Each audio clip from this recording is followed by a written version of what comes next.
time was a few minutes after noon. The sun was high and warm. Below the big bald rock, the leaves of the olive trees and the wildflowers shimmered in the soft breeze.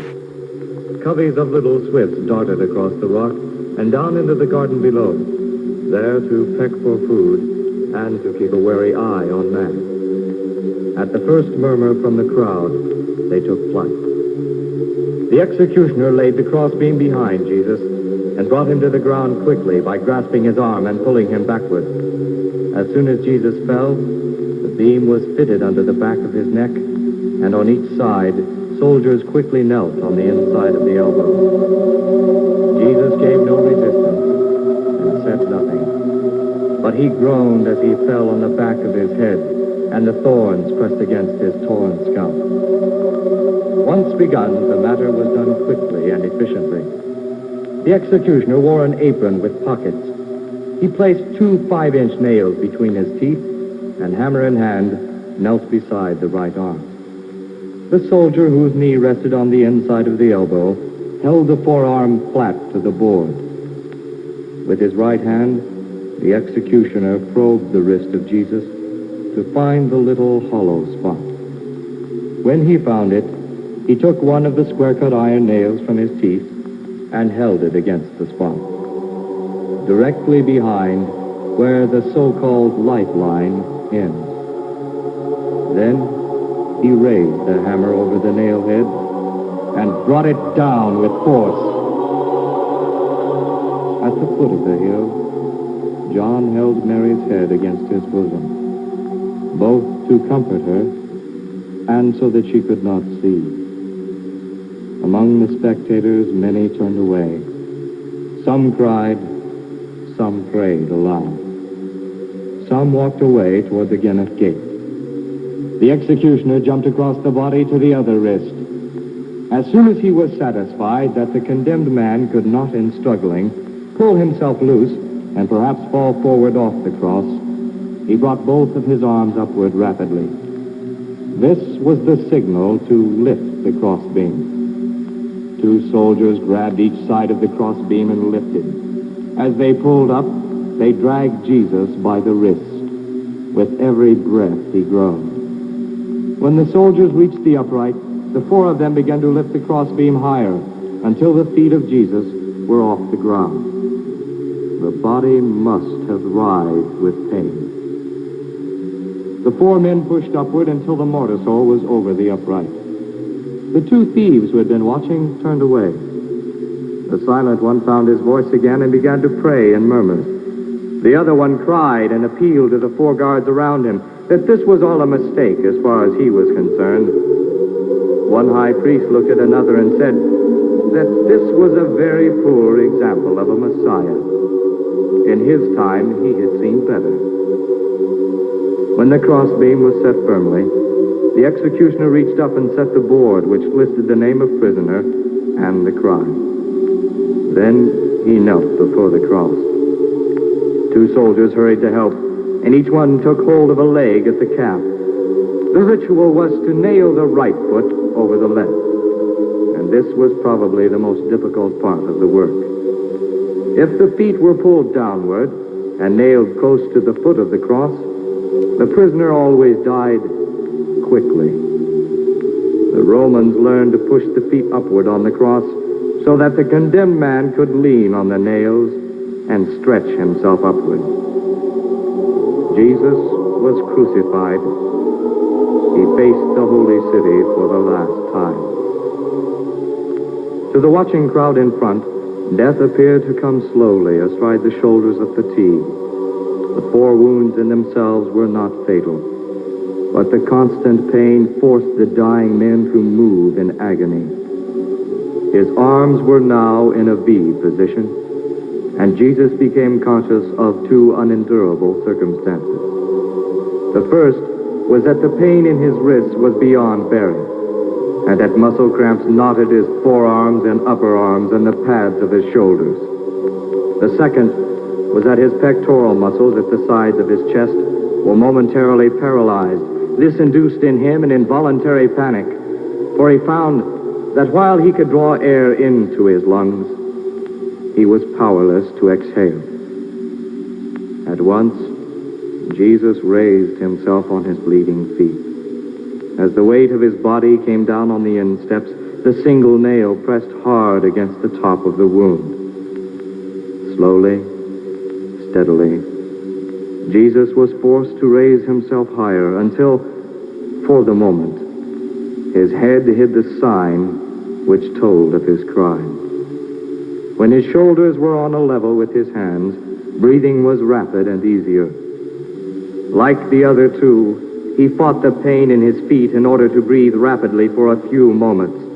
Then, unable to bear the pain below, which cramped legs and thighs and wrung moans from the strongest, he let his torso sag lower and lower, and his knees projected a little at a time until, with a deep sigh, he felt himself to be hanging by the wrists.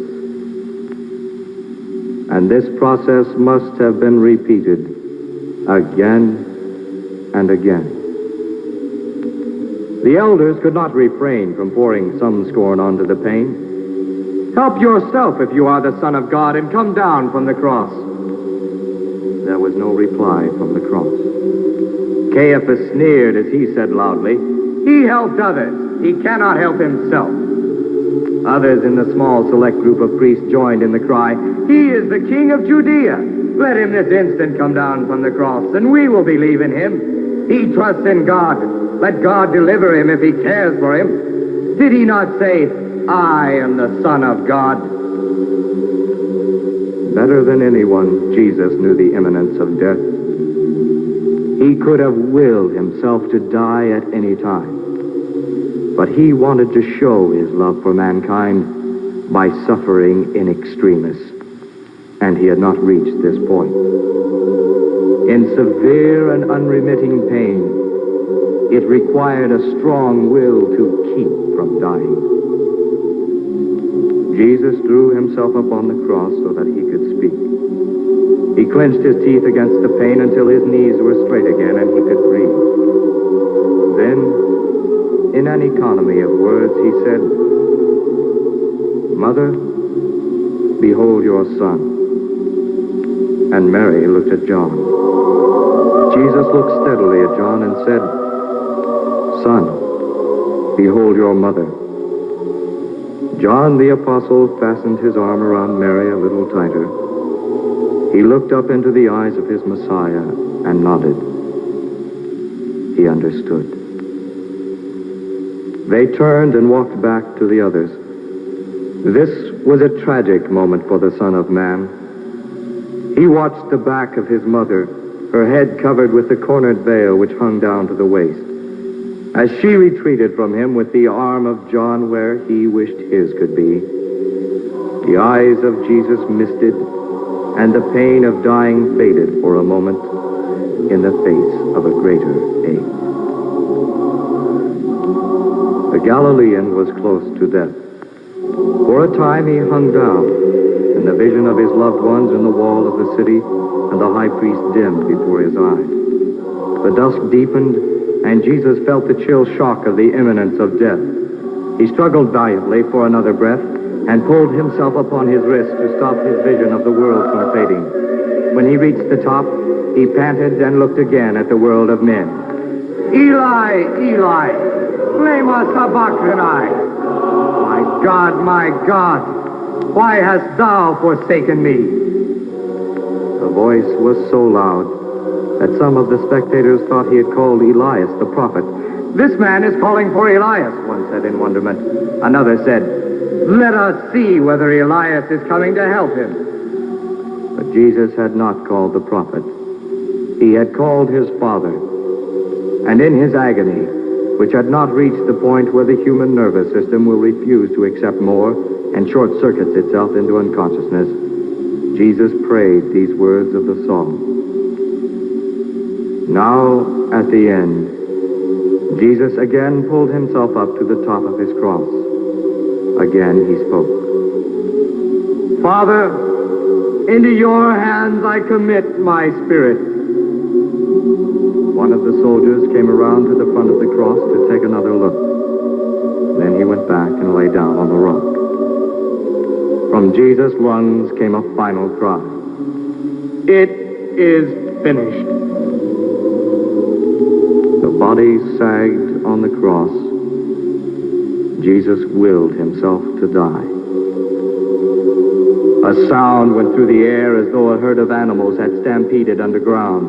A fresh breeze expelled its brief breath on the wildflowers. The earth trembled, and a small crack fissured the earth from the west toward the east, and split the big rock of execution, and went across the road and through the gate of Jerusalem, and across the town and through the temple. And it split the big inner veil of the temple from the top to the bottom, and went east, and rocked the big wall, and split the tombs in the cemetery outside the walls, and shook the Cedron, and went on to the Dead Sea, leaving fissures in the earth, the rocks, and across mountains. The centurion and some of the soldiers jumped to their feet in alarm. They came to the front of the cross and looked at him and at the darkened sky and the crack across the big rock. The centurion bowed his head. "Assuredly," he said to the others, "this man was the Son of God."